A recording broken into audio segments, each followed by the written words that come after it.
Happy November, everybody. First weekend in November. It's hard to believe it's here already. Oh, it sure is. The time goes by quick. But you have a nice Halloween? Had a great Halloween. Not as many trick-or-treaters as we'd like. I hear you had a great time at Halloween.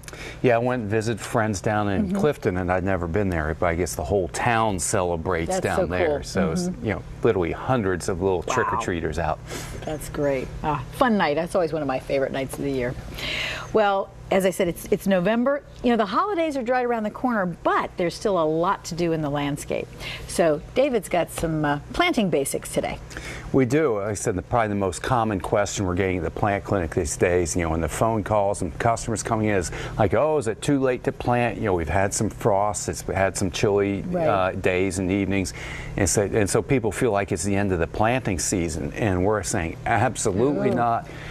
There's still so much to do. As I said, these transitional months where you're going from, say, fall into winter or from winter into spring, these transitional months are really critical to gardeners because there is so much to do. So I've got a big to-do list for you. All right.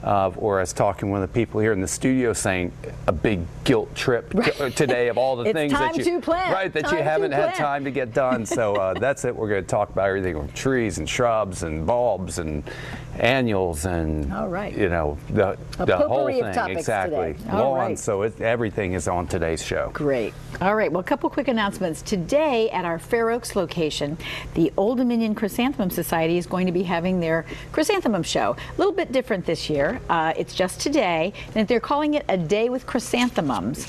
It's from 10 to 3, and it's going to be, you're going to have exhibits of beautiful exhibition mums, but there's also opportunities to learn about landscaping with mums, history and botany of mums, and growing techniques. So lots of experts there to talk to.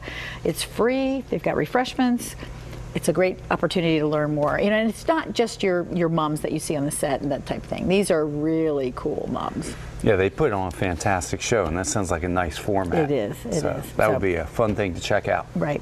We are not having seminars this weekend. Our fall series have ended, and then in a couple of weeks, I think starting on the 23rd, is our holiday. We'll have a couple of holiday decorating type seminars. I think it's the last weekend of November and 1st of December, so look forward to that. You can look on our website, merrifieldgardencenter.com, and get all the information on that. And just wanted to remind you that time changes tomorrow, so you need to, before you go to bed tonight, be sure to set your clocks back. Spring ahead, fall back. Glad you said something, because I would have totally forgotten that. I always look forward, it's like, oh, you get that extra hour of sleep. I forgot last year, believe it or not, so thanks for the reminder. So that's all I've got announcement-wise. Great. Well, let's go ahead and get started with today's program. What happens to me, this is an exciting time of year. You know, I love all seasons. That's one of the reasons I love living here in Virginia, where you get, you know, all 4 seasons, and it's distinctively different. Of course, you know, what we do, we perceive the world as people. You know, we're perceiving the world through our senses of smell, touch, taste, you know, visual cues. Plants, of course, they perceive their environment in a totally different way. What trees are doing, of course, is they are perceiving their environment in terms of, you know, temperature, moisture, and probably the most significant thing is the day length. So what happens, of course, plants, they're unique in their ability to produce their own food, you know, through photosynthesis. So they're taking in the sun's energy, and they're using that production their food. So what happens is, of course, as the days grow shorter, and we've all been feeling this, you know, the days since this summer, they get shorter and shorter and shorter with less sunlight available to the plant. There's less photosynthesis. Most of that takes place in the chlorophyll, which is what gives plants their green color. Right. With the shorter days, less chlorophyll, these other pigments start to show up. The oranges and the reds and all the beautiful colors of fall start showing up in there. That's what we perceive going on. Right. Now, of course, in the plants, there's subtle little changes that have been taking place for weeks that are not really visual, but chemically, the growth regulators, they start to set their terminal buds in there through the greater productions of abscisic acid that's in there. Ethylene starts to produce. That forms a boundary where this leaf starts to separate and fall out. The plants, they literally go through this process we call supercooling to get prepared for the winter time, where the moisture in their cells gets purified. And I'm saying you don't see any of this, but it's a lot of time of change in the plants. And the significance is we see that when it culminates in the leaves changing, leaves shedding, leaves dropping off of there. You'll see this in evergreens also. You know, we see the dramatic color change in our deciduous plants, but evergreens also shed their leaves. They're shedding organisms. Plants shed leaves, they shed needles, they shed branches, they shed bark, roots. They're constantly rejuvenating themselves. But on an evergreen, what happens is they shed their 3-year-old leaves or needles. So they hold on to those needles for 3 years, and then in the fall, right now, you'll see this, like in this case, a white pine, where dramatically they start to yellow and shed. We'll see this on spruce. We see it on Chamaecyparis. You'll even see this happen on boxwood if you look on the interior of it. So a lot of times people are bringing plants in saying, my plant's sick, what's going wrong? And we're trying to say this is a normal seasonal change that happens. But one of the things I want to emphasize is the top of the plant goes dormant. With this succession of changes that takes place both physiologically inside the plant, in response to the cooler temperatures and the shorter days, it goes into a dormant state, which means it's resting. It's not going to resume growing until certain conditions, i.e. day length, temperature, and so on, are met, and then will resume growing next spring. But the root system doesn't actually go dormant. It's a condition called quiescence. The root system, it's sensitive to moisture and temperature, and those roots keep growing as long as the temperature, the soil temperature is above 40 and there's moisture in the soil, the roots keep growing. So I'm kind of giving this big picture thing because from a gardening perspective, we want to take advantage of it because right now we can plant anything. It's a great season for planting because the top of the plants, what we see is going dormant. The roots are growing, continuing to develop. So we're going to talk about planting, continuing to keep them watered, the fertilizing, all the things that you can do to take advantage of this season in your garden. Perfect time to plant. Absolutely perfect. All right, we're going to take a quick break and come back with some of those tips to keep your garden looking great.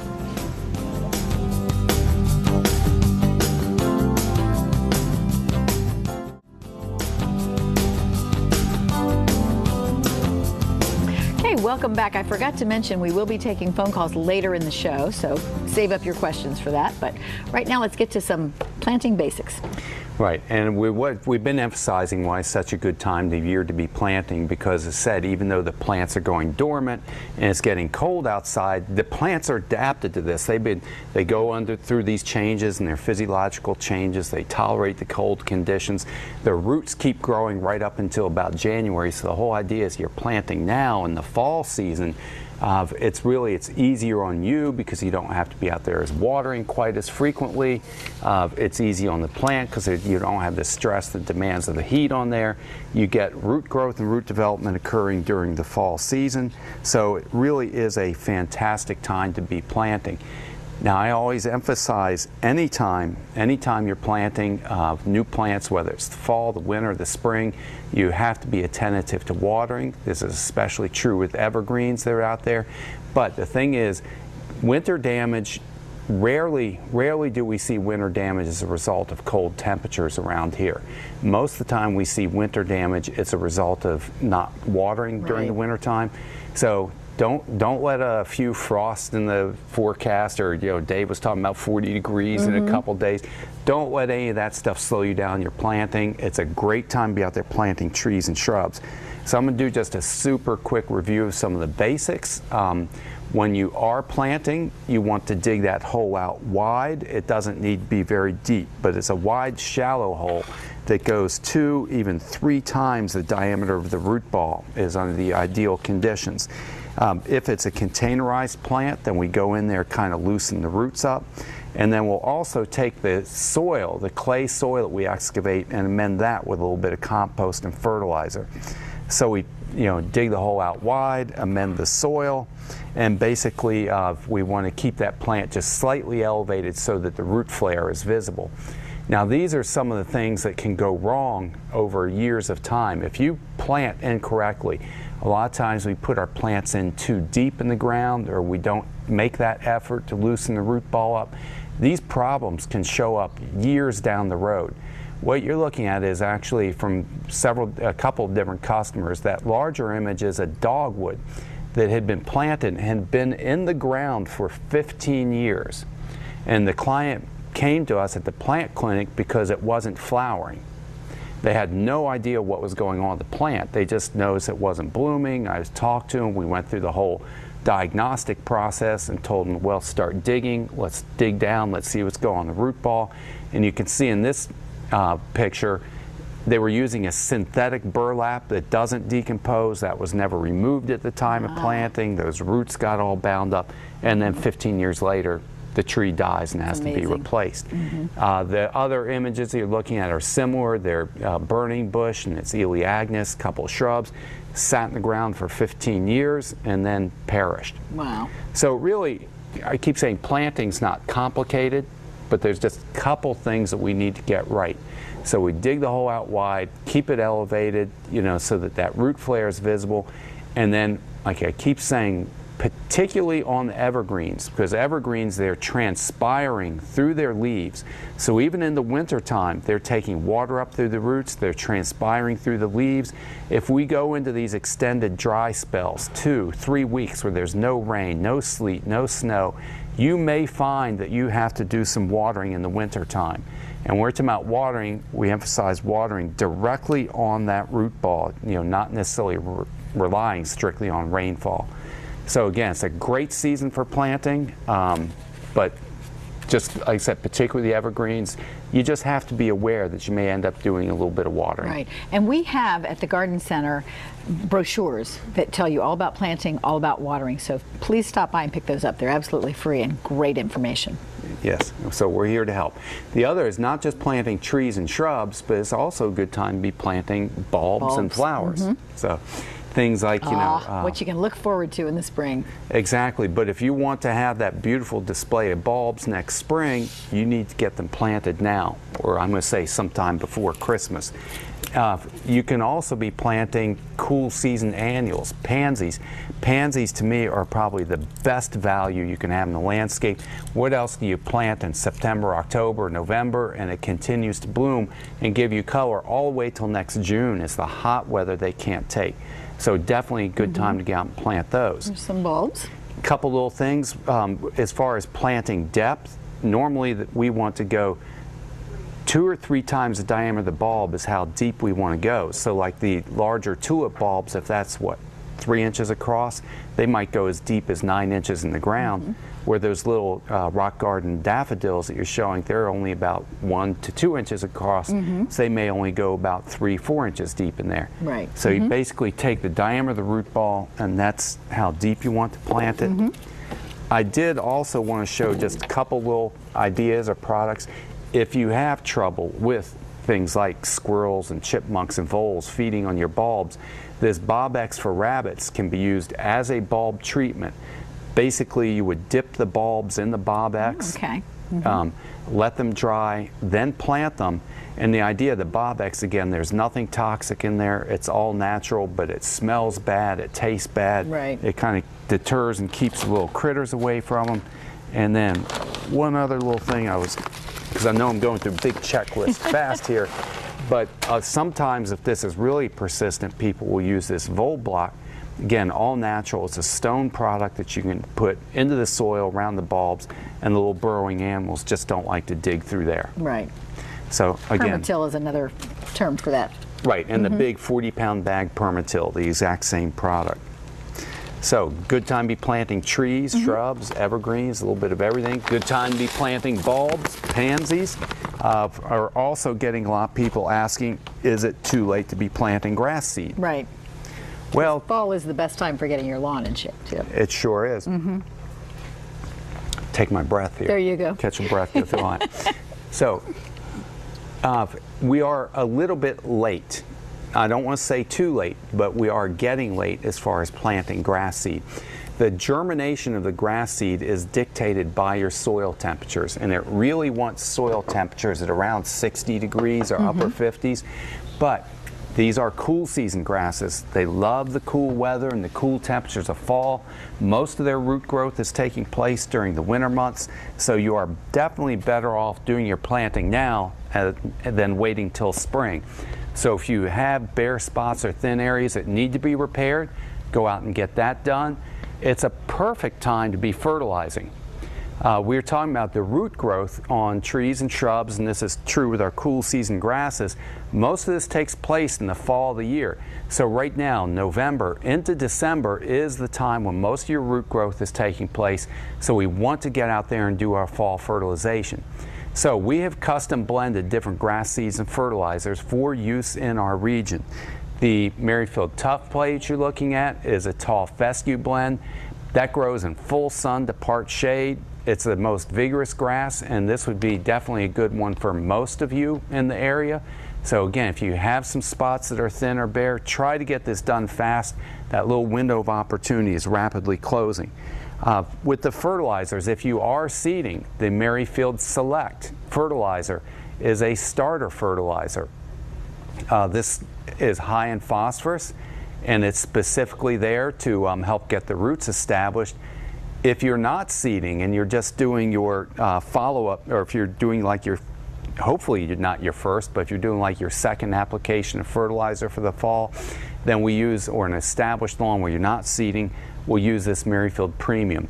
It's also a slow release fertilizer. It's long lasting, it's non-burning, and again, we try to get you fertilize your lawn 2, even 3 times in the fall, because that's how you're going to build the root system and get everything looking great for next spring.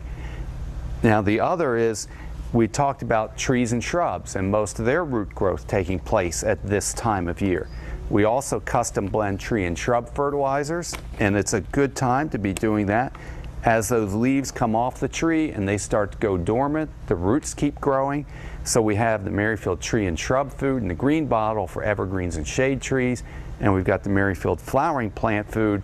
If it's blooms that you want, then we'll go that route. So again, make the best of this fall season. Get all your planting going, get that fertilizing done, get your lawn repaired. And like I said, we got lots more that needs to happen. We'll talk about that when we come back.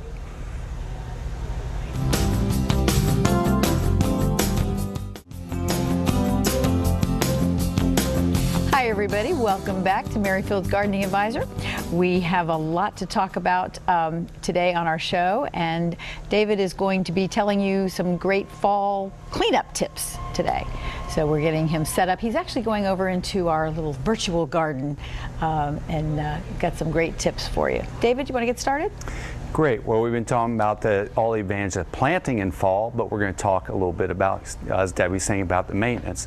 Now, of course, as all these leaves are coming down, we've talked about what's going on in the tree and everything, but this can also create a little question about what to do with all of the leaves and the foliage that's there.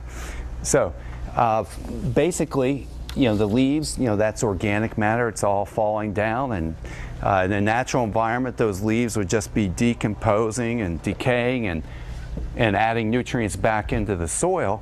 But in our home landscape, of course, it can accumulate and clutter up and become a little bit of a mess. So there are different ways that we can manage how to deal with the leaves that are there. Now, one of the easiest things to do is what I'll call almost composting in place, and we'll go to our next picture here. So one of the options that you do have available is you don't have to rake the leaves. You can simply let them, if they're on the lawn, you can leave them on the lawn and you can mow them. But of course you have to do this frequently enough that it doesn't build up to so it's so excessive and so thick that it's actually smothering the grass. But they have done studies up in Indiana and Ohio and Pennsylvania. At the universities, they've actually taken up to 4,000 pounds or 4,000 pounds of leaves per acre and put them on there, and they do decompose, they do break down.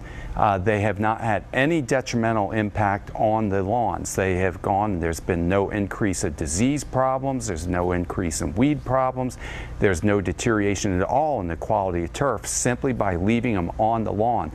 Now, it's probably best to do this with a mulching mower so that it grinds up into small chunks and small pieces.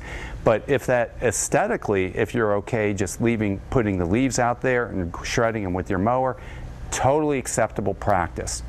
Now, another easy way to deal with all these leaves is sort of just composting in place.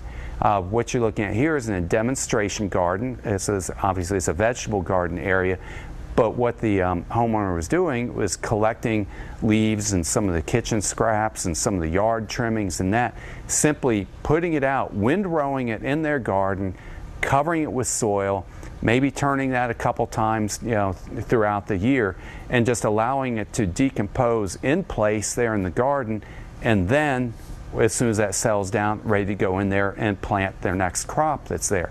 So really, there's a lot of different ways that you can dispose of these weeds or these leaves, and it's a pretty easy thing to do. Now, if you want to step this up a bit, get a little more intensive in the management of the compost, you can go the route of compost bins, which is fantastic. If you're limited on space, then that's certainly an advantage that it has. It's also a matter of convenience, because what will happen here, like if we look at this compost bin, we've got really two different bins in there. It's divided in half, so we've got the raw material going into one bin, that gets decomposed, breaks down, and then the finished compost in the other. Again, if we want to go a step further with that, these tumbling type bins are hugely popular because they're so easy and convenient. Now, of course, everything steps up in the cost and the investment of the compost system, but what's nice here with these tumbling bins is when it comes time that you need to turn that or rotate it to get air in there, you just simply spin it around. It's up there at waist level, so you're not stooped over, having to empty it and add it. So it's a real convenience, but it's not a necessity. So those are all different ways that we can deal with the leaves that are coming down.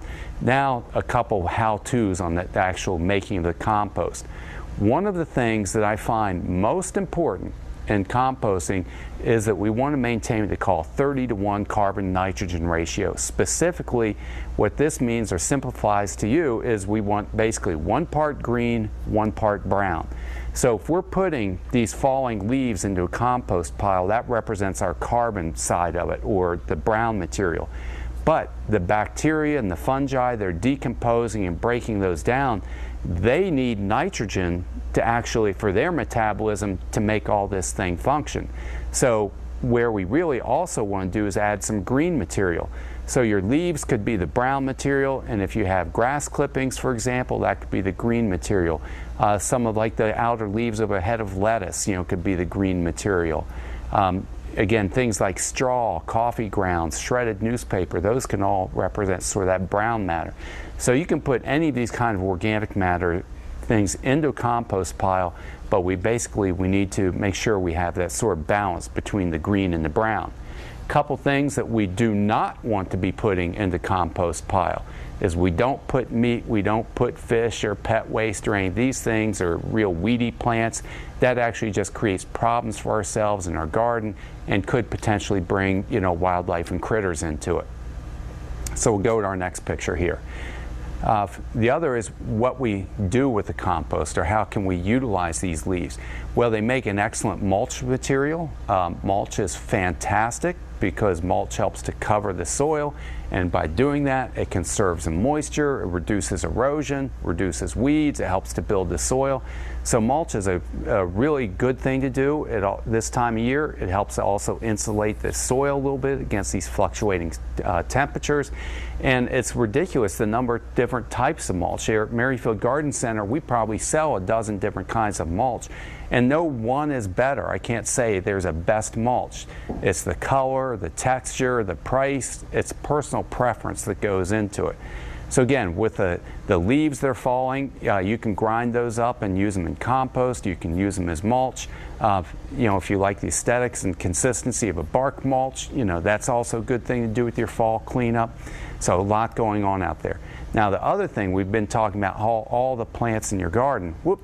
I also want to say, quick reminder, mulch is good, but you can easily do too much of a good thing. I'm usually saying 1 to 2 inches is all that we're looking for. Piling up against the trunk of the tree leads to problems down the road, so let's not go overboard with it. Now, the other thing that's going on in your garden that you need to be aware of are weeds. It's a fantastic growing season. We were talking about winter annuals like pansies and so on. But these little seedlings that you see here in your garden, they're developing now, those little seedlings, as they sprout and as they germinate, they start to flower next spring, and you'll start to see weeds like chickweed, bittercress, henbit, dead nettle. All these things start to pop up in your lawn next spring, and you're saying, goodness, where'd all that stuff come from? Well, those are seeds that are germinating now, and their growth season is during, that October, November, and then next spring, February, March time period. But you can real easily take steps now to prevent those from becoming a real pest in your lawn and your garden. And we've got a great product here. Right. Now, there's several different products, but this one, the Gallery, to me is one of the best. It gives us 5 months control against these broadleaf weeds. You can use it in your lawn. You can use it in your landscape beds. So it's versatile. And like I say, we're a little bit late, but I'm not going to say too late. Again, these are kind of like your last chance opportunities to get these things done. So get this down. I also want to mention, a lot of you have used Portrait in the past, but Portrait's not available in the marketplace. The Gallery is the exact same product under a different name. Great. Okay, we're going to take a quick break, and we'll be right back.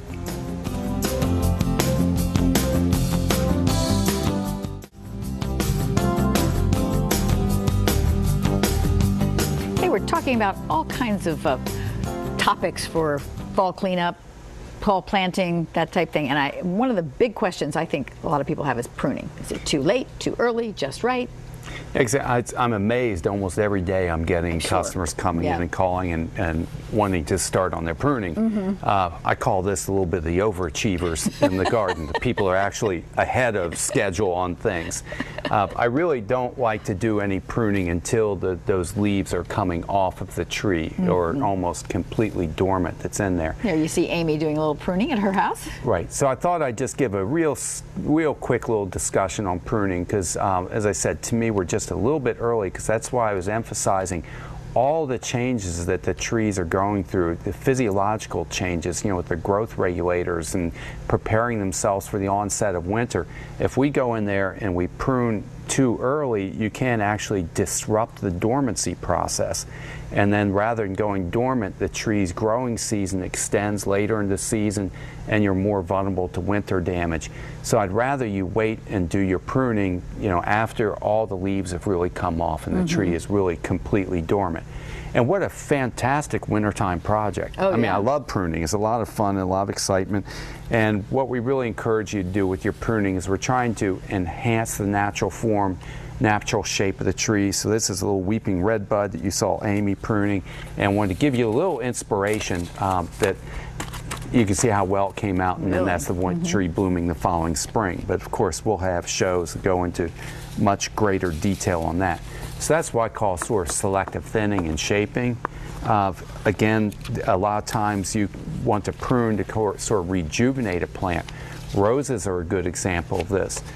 Sometimes with plants like roses, we go in there where overgrown, neglected shrubs, or some of we can go in and prune real aggressively, cut them back to almost a stump and rejuvenate that plant. But again, I'd rather do that after they've had a chance to go totally dormant. Right. Where in the case of roses, we almost do a two-step pruning where, let's say in later this month or sometime after Thanksgiving or into December, we might cut them back part way and then do this aggressive pruning the next spring. The other is with evergreens, and this could be anything from spruce, fir, magnolias, boxwoods that you see here. Again, I would prefer to do my pruning in very late winter or early spring. If it's broadleaf plants like the magnolia or the boxwood, we're talking about probably late March, early April, just before the growth spurt begins. If you're talking about things like the spruce, then that might not even happen until May when they start to put their growth out. So I know people, a lot of you are out there, you're doing your garden cleanup, you're raking leaves, you're trimming stuff back, and I'm just saying pruning, let's give that a little bit of a rest. What about perennials? Now, that's also one that we get a lot of questions on. And there's no right or wrong answer on this. We've had a good couple good frosts, a lot of your perennials have kind of browned up and gone into their dormancy. It really is a matter of preference. I prefer to leave a lot of my perennials behind. If they have a structural interest, things like grasses or the sedum, or even to extent a stilby, if it has an interesting seed head on, I like to leave them above ground for the winter time because I feel like it adds a little bit of interest. I know, I was going to say that looks so cool with that little frost, just a little icy texture to it. Right, and it really doesn't matter to the plant one way or the other, so this is your choice, but I would say leave them alone. But a lot of people do prefer a tidier, kind of cleaner look. Right. You'll see this a lot in commercial landscapes, but it's totally a matter of preference. And here you can see somebody's gone and chosen to cut those grasses down because they just wanted a cleaner appearance through the winter. So it's really your choice. I simplify it by say if it's brown, you can cut that off, at your choice. But if it's green, I don't like to cut any green stuff away. So even plants that form a rosette, like some of the chrysanthemums and the sedums and everything, if that green growth is still there, still green and functioning, leave that alone. But the seed heads, spent flowers, the withered foliage, that's your call. Great. Okay, thanks for all the tips. Still a lot to do in the garden, as you can see. We're going to take a break. When we come back, we'll take your phone calls. 703-387-1046 is our number, so give us a call. We'd love to talk to you.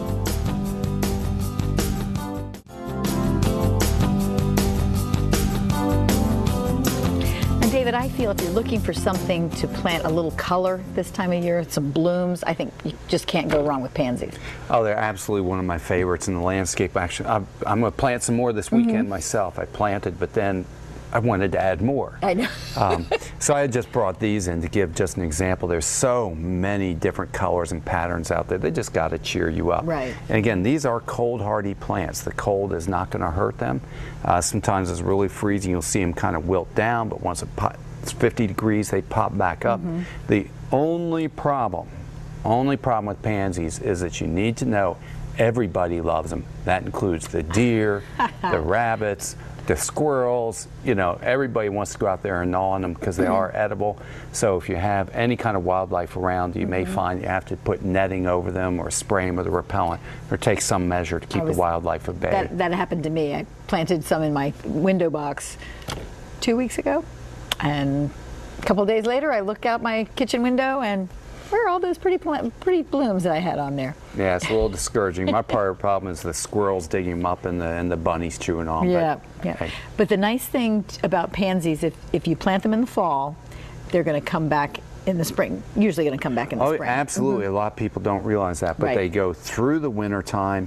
They start blooming for you again as we go into that April, May time period, and then when it gets hot, that's what they can't take. It's a cool season annual or a winter annual. It's the high temperatures that they start to fizzle out, and then we replace them with something else for the summer. And again, the watering. Be sure to make sure they're watered, especially if they're in a container, because that you have limited soil around it to capture that water. Absolutely. So, okay, David, our first caller is Pat, who's calling from Fairfax. You there, Pat? Yes, I am. Good morning. How are you? Good morning. Fine, thank you. Good. My question is, we have a boxwood that we have right now. It's in a planter on our patio, and it's becoming a rather root bound. I was wondering if this is a good time of year to go ahead and change it to a larger planter. Oh, you absolutely could. That's fine. I mean, to me, usually a lot of times, and it might be, 3 years or so. I don't know. When's the last time you repotted it? Probably about 2 or 3 years ago. Okay, yeah, then you're probably right on schedule. About every 3 years or so, I think it's good to repot them. So you might want to bump it up to containers just about one size larger. Again, boxwood do wonderfully in containers. The only thing that could really go wrong is if they dry out during the winter time. And during the winter time, it's not like summer watering where you might have to be out there, once a week or something. During the winter time, you just can't allow it to go completely dry. So you're sitting inside as January and you're warm and cozy, watching the TV, and the last thing you're thinking is, oh yeah, the boxwood on the back deck. That's the only thing is you just have to keep an eye on the watering. Okay, great. Thank you so very much. All right, good luck with it. If you have any gardening questions, please give us a call, 703-387-1046. While we're waiting for another caller, you're at the plant clinic every day. Is there anything that's really coming up lately, question-wise? Well, we are getting a little bit of trouble with also indoor pests. And I know I've had this emphasis on everything going on in the landscape. But one of the things that could be a little bit of a nuisance, not a major problem, but as it gets cold and winter approaches, I'm talking about all the great things that happens. Some of what we call the home invaders, and this could be crickets, stink bugs, some of the Asian ladybugs, you know, box elder bugs. A lot of these little critters kind of start to come inside the house. Yes. So none of these pests are harmful. They don't bite, they don't sting, but they can be a nuisance. So if that's a concern for you, I would say it's a good time to go around the exterior of your house. Go around the door sills, the window sills, sliding glass doors, any places where they might gain entry, and you can, you know, caulk and seal those openings. There's a insecticide that's made by Bayer, it's just called Home Pest Control, that's been giving us good results of keeping them from coming into the house. And hopefully everybody's brought their houseplants in already. I hope so, because at least where I live, I've already had about 3 good solid frosts. Okay, David, our next caller is Jim, who's calling from Alexandria. Hi, Jim. Good morning.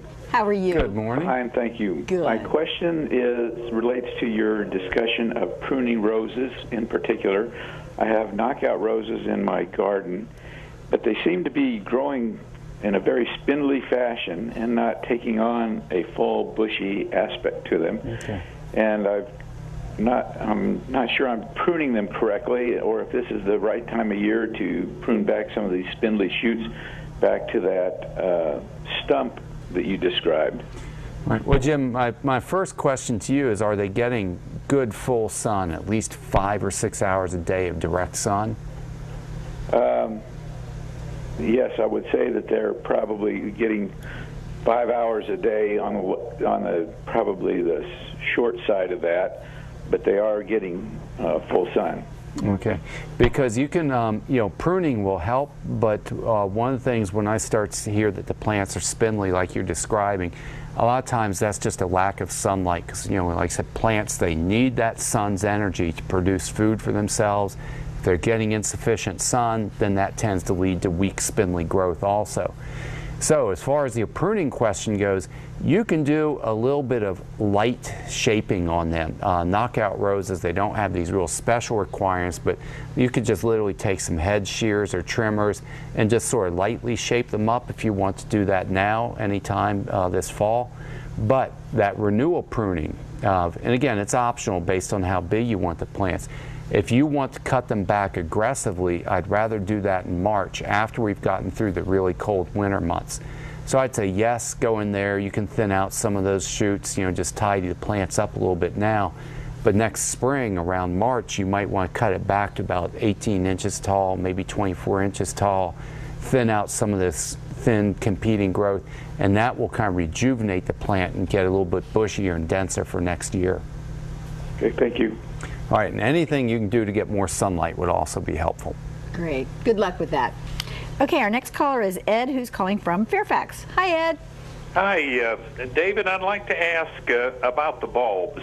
Right. I want to put some daffodil bulbs in, and how many would you put in each hole? I know it's a relative thing, but to get a good bloom, how many bulbs would you put in there? And would you put a little fertilizer in the hole? And also, the first-year bulbs, how well do they produce the following spring? Do they come out with a good burst of color? And also, the light conditions, could I put some in, say, semi-shaded areas? I'd like to light up some of those areas in my yard. Good, all good questions. I was going to say, great questions for bulb planting time. Now, like all things in gardening, this is not right and wrong. I say this is like cooking. There's different recipes on how to do this. But I will tell you, personally, what I prefer is I like to plant the bulbs kind of dense together. I would use the analogy almost a little bouquet of flowers. If you plant them just individually, you'll see them planting daffodils or something 6 inches, 8 inches apart, and to me it just looks goofy standing there by themselves. So I kind of pack them in tightly where there's only maybe a couple inches between bulbs. So I'll dig a hole out just almost like Debbie's showing, maybe not quite that tight. We'll spread them out like, yeah, something like that. Now what they'll do is I'll dig a hole that maybe is about 12 inches around, and with case of daffodils, let's say, 8-9 inches deep, mix a little compost, a little starter fertilizer into that hole. And in that hole, I'll probably put, like 5-7 bulbs, something like that, so that they're packed pretty tightly together. They should bloom beautifully for your first year because you're buying good-sized, healthy bulbs to start with. They should come up and give you an excellent display that first year. And daffodils, they actually continue to multiply and get better year after year. You can plant them in sun or shade because they bloom early in the season before the trees have leafed out. So they're up, let's say if they're even in a part shade environment, they're capturing that sunlight in that sort of March, April, May time period before the trees reach their full canopy in June. So it's an easy thing to do, and I encourage you to get it done sometime this month. Great. Good. Those are good answers, and what I'm really happy about is the news on the shaded areas, because that is really something I want to do. So thank you very much for answering my question. Okay, thanks for the call. Surely. Have a wonderful weekend. We're going to take a break. When we come back, we're going to talk to Anthony and Nancy, so stay tuned, and we will be right back.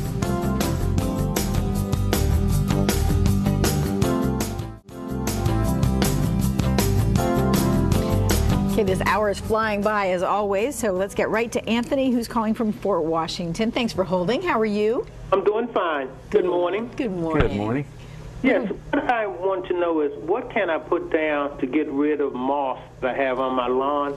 And also, I reseeded about 2 weeks ago with the lawn, and when should I reseed? Okay, so first of all, let's talk about the moss. That's not an easy problem or easy question to make that go away. There are moss killers that will kill the moss almost instantly, but they don't last very long, and then the moss comes back. The other precaution I'm going to say is you cannot do the moss killer on a newly seeded lawn. So your moss problem, the long-term answer is moss grows just any place. Moss can grow on concrete, it can grow on rocks. It doesn't really need soil. It doesn't have a root system. So when your clay soil gets dense and compacted and it's not draining well, and you have a film of moisture that's on there, that's where moss grows. So the big scheme of things, improving your soil, improving the drainage, improving the aeration is going to be anything you do get more sunlight in there. Those are the things that are going to get rid of the moss. And we do that by aerating, by top dressing, getting some organic matter into the soil. So that's something you still have time. If you want to do a little aeration and top dressing, you could do that. But now, if I understood you, Anthony, you reseeded the lawn a couple weeks ago? Well, I reseeded the front of the house, but not along the sides and in the back. Okay, and is the moss in the front or the sides and the back? It's in the sides and the back. Okay, then if we're started on this right away, because we are getting late, the sides and the back, you go through and core aerate it. That's a piece of equipment you have to rent. It punches holes in the ground. It helps to open the soil up to enhance the drainage and the aeration. But you could aerate it, seed it, and then top dress it by putting a thin layer of compost over top of everything. That's going to gradually improve your soil. The soil's still warm enough. You get on that right away, you should still get good germination and good results for this year. Great. Okay. Thank you so much for the call. I hope all that helps. Have a great weekend.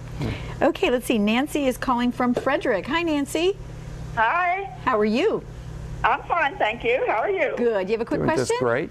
Yes, I have a quick one. Well, two quick ones. David.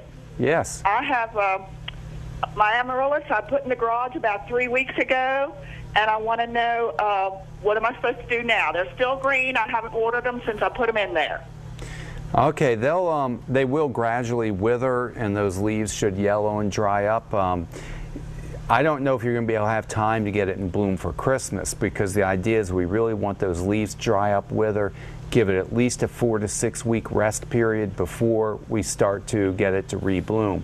So it's going to be a few more weeks it needs to stay in the garage, but after it's had it, I'm going to say at least 6 weeks. Then you can bring that bulb back off, you can trim any withered foliage out, put it in a bright sunny window, resume watering it and fertilizing it, and it should flower for you. Should I repot it now? You can. Before? That's optional to you. If it's just been, if this is its first year, it could probably still stay in the original pot. But if you wanted to put in a different pot just for your own personal reasons, that's fine to do that. One thing is amaryllis get these very thick, fleshy roots on there, and if you do repot, you don't really want to damage those roots. You want to kind of keep the roots in place. Unlike other bulbs, you know, the roots separate off. Amaryllis holds on to them.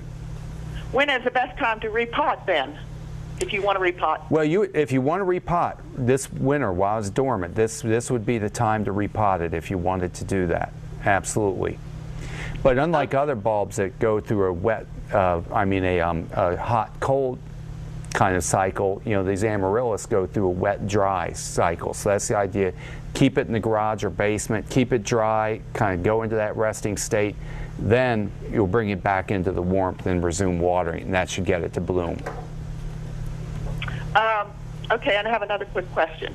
I had to take out 2 barberries in front of an electric box.